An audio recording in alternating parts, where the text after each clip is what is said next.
Is it really just a fight over how we're gonna, Yes, Your Honor, it is, and it's ridiculous. But I can't get them to do anything unless it benefits Michael. So.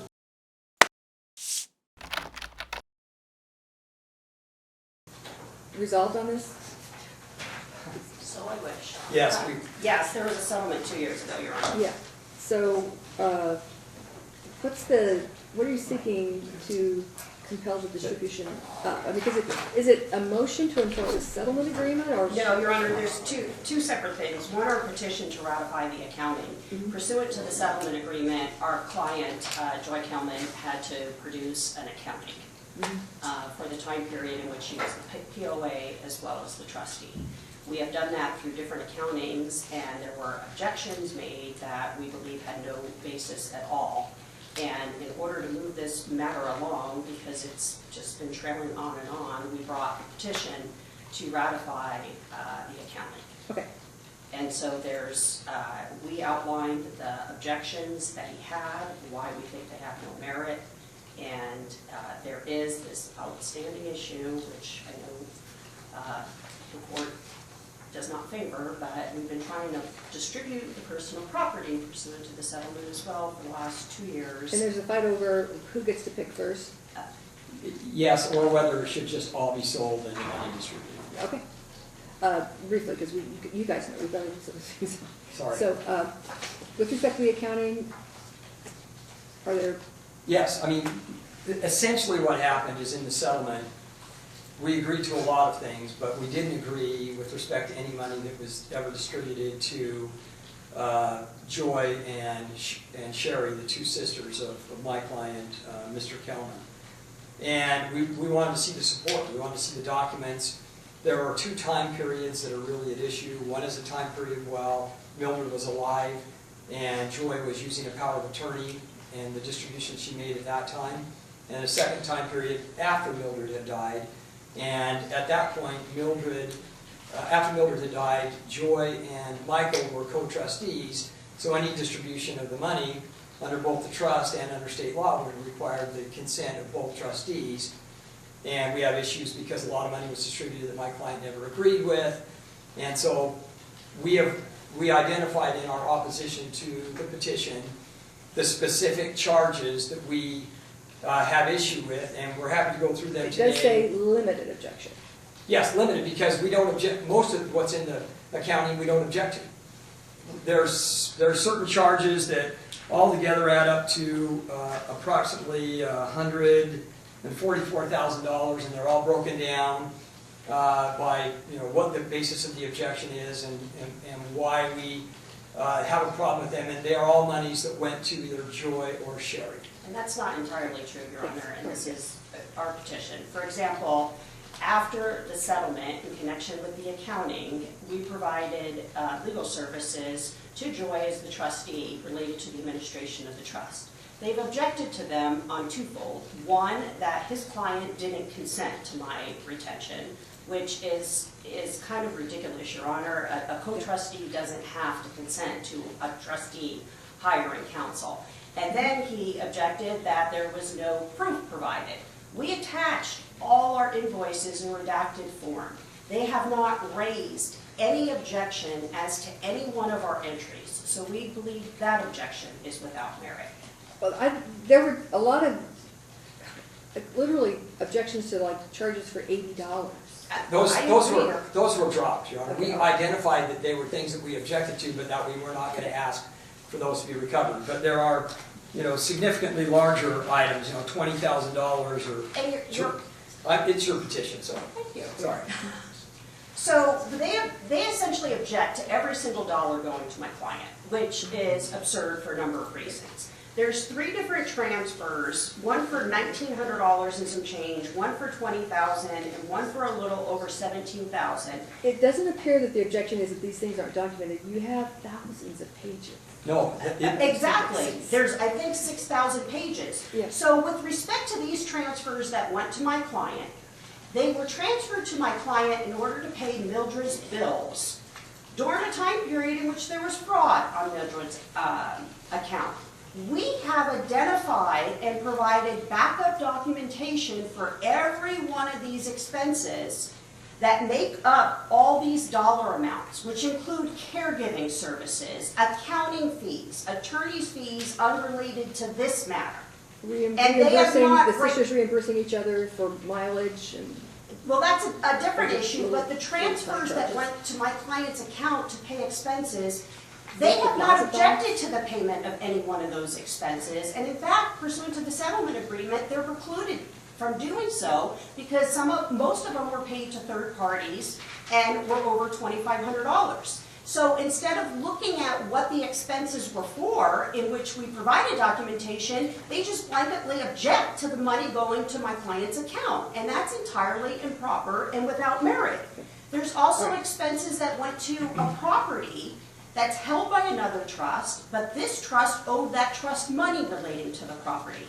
Again, they don't object to the underlying expenses. Their mere objection is Michael didn't consent to it. Not that they weren't proper or the fact that this trust owed the trust money. And then we get into caregiving services that my client provided. There's no dispute my client provided the services. There's no dispute as to the hourly rate my client provided, which was $12. They just blanketly object to it. Same thing with respect to mileage. They say there's no proof. Everything was documented and there's a travel log with miles and dates and everything. Okay, so with respect to the attorney's fees, your position is that should be denied, that you've got documentation for, because they object to some payments for housing, for expenses on these two properties, personal expenses, and your position is these are all just. Well, the bridal cave expenses, if you recall, my clients transferred it back to the trust. Yeah. The settlement agreement specifically said the trust is responsible for all the expenses relating to that property, but they're objecting to them. Okay, all right, great, thanks. All right, thank you. Thank you, Your Honor. So let's be more specific about what we're actually talking about. Yeah. So in the first accounting, we objected to $7,036.31. That's on Exhibit 1 at pages 8 and 79. That was something that Joy, and remember the first accounting period is during the power of attorney. So essentially, she claimed that she had lost wages because she decided that she wanted to go and live with her mother, and then she tried to charge essentially the trust for wages that she thought she could have been earning if she hadn't come out to help her mother. But the critically important thing is, Mildred-Kellman had a full-time caregiving company that was providing literally round-the-clock caregiving services to her. There was no reason for Joy to come and live with her mother other than that she decided she wanted to. So you have this issue where she decides to come and live with her mom, and then she wants her mom to pay for essentially all of her living expenses, to pay for all of the time that she's there, and to pay her to provide additional caregiving services over and above. We're paying a third-party professional caregiver at the exact same time to provide those services. Well, there's some things professional caregivers may not do, like, for example, drive you to your doctor appointment. No, she was doing that. I mean, we have depositions from the caregiver. She took her to every one of her doctor visits. She took her everywhere she needed to go. All right, thanks. So then what? now it's my turn. Yeah, okay. So you've got these issues where she just unilaterally decided to pay herself. She also paid herself $500 a month from July 1st, 2015 to July 31st, 2020 to handle Mildred's affairs. So she paid herself $27,500 just because she had a power of attorney.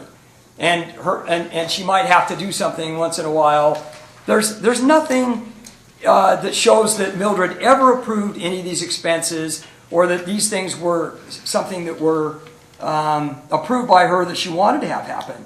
The $20,000 transfer to Joy's account and the $17,000 transfer to Joy's account that they claimed that they had to make because there was some fraud in Mildred's bank account, we don't have any reason to dispute because we just don't know whether that's a true statement or not. But what we do know is that they do not have receipts that total up the total amount of that $37,083. And the problem is, under Nevada law, under 162A.310, they're required by law to keep receipts for any expenses that they pay to themselves. So there should be receipts for all this, and there aren't. You know, they say this gasoline reimbursement, well, that comes up like 2 different times. They're in total asking for over $4,000. So how much are you asking to have be disallowed? From the first accounting, $88,271.31. From the second accounting, which is, this is the time period during which they are co-trustees. And during this time, so Mildred's dead, my client is a co-trustee with Joy. Joy has no authority to spend any money without the consent of the other trustee, under very clear Nevada law, but yet she routinely withdrew money and paid money, for instance, to Ms. Dwiggins' law firm. We didn't object to what Ms. Dwiggins did. The point is, if Ms. Dwiggins is going to be paid for representing that trustee, then the trust should also pay the legal fees that my client incurred through our firm. But that hasn't happened. So again, there is a procedure that the law requires when there are 2 trustees. And that is that both trustees must consent, and if they can't agree, they can come to the court to work it out. But that didn't happen. Joy just unilaterally dispersed money. There, and I'm sorry? $88,000 on the first accounting. And then on the second one, it's a total of $56,106.91. So the total amount for both is $144,378 and change. Okay, great, thanks.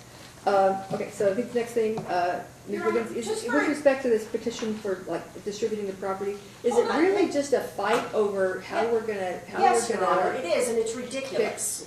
But I can't get them to do anything unless it benefits Michael. So just tell us who picks first. I don't care. It's that simple. Well, we proposed how to do it. We said draw straws, Yeah. And I whoever had to draws, file the petition whoever- before you would even propose that. and no, we proposed it before in an email. Okay, right. But again, that's what we proposed, Just is pick pick straws, color. and whoever goes first, and then second, third, and then third, second, first. So if you pick third, then you also get to pick fourth, and then, so that's the fairest way that we can think of to do it. A random selection. And we did it by birth order. And Yeah, just no. to that, because my client's older. I mean, Because then he had no opportunity to pick the things that mattered the most to him. Well, neither does she.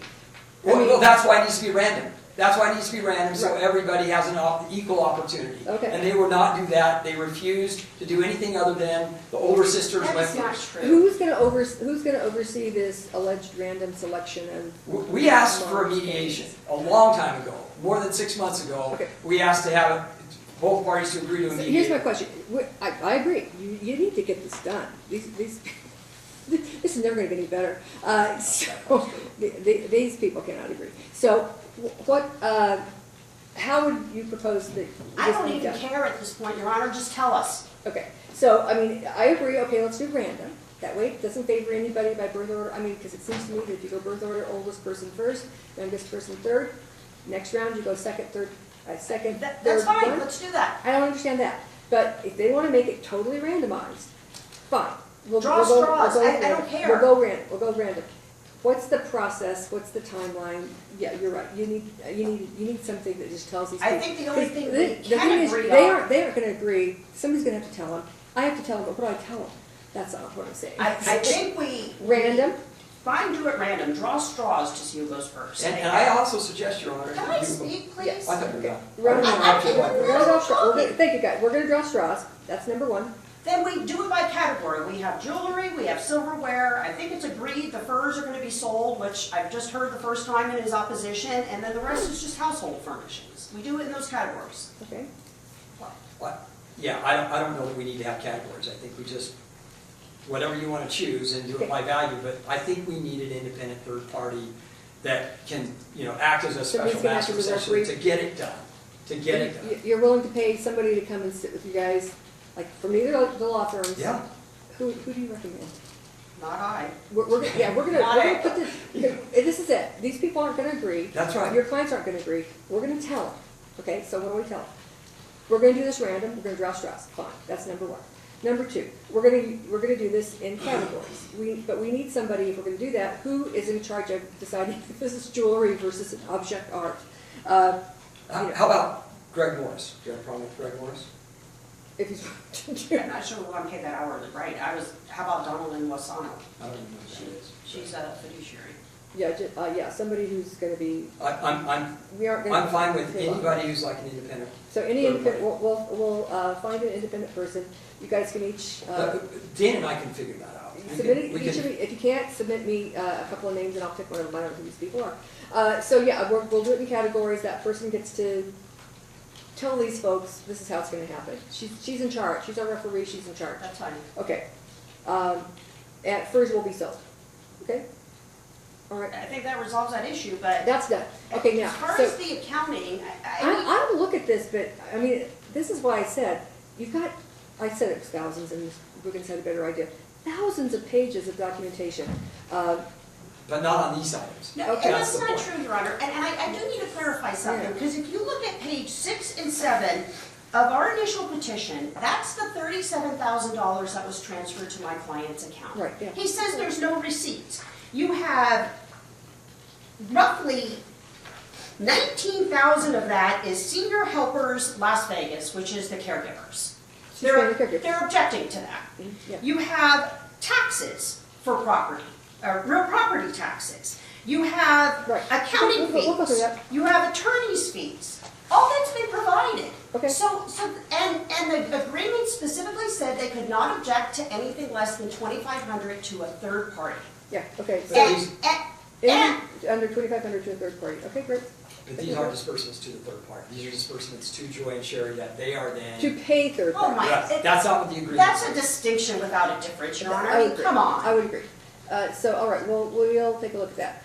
We'll put this on Chamber's calendar on the 27th, I'll send you guys a minute order. All right, Thank you, Your Honor. thank you. Okay, moving on, if we don't leave this, we're gonna go to Canarelli.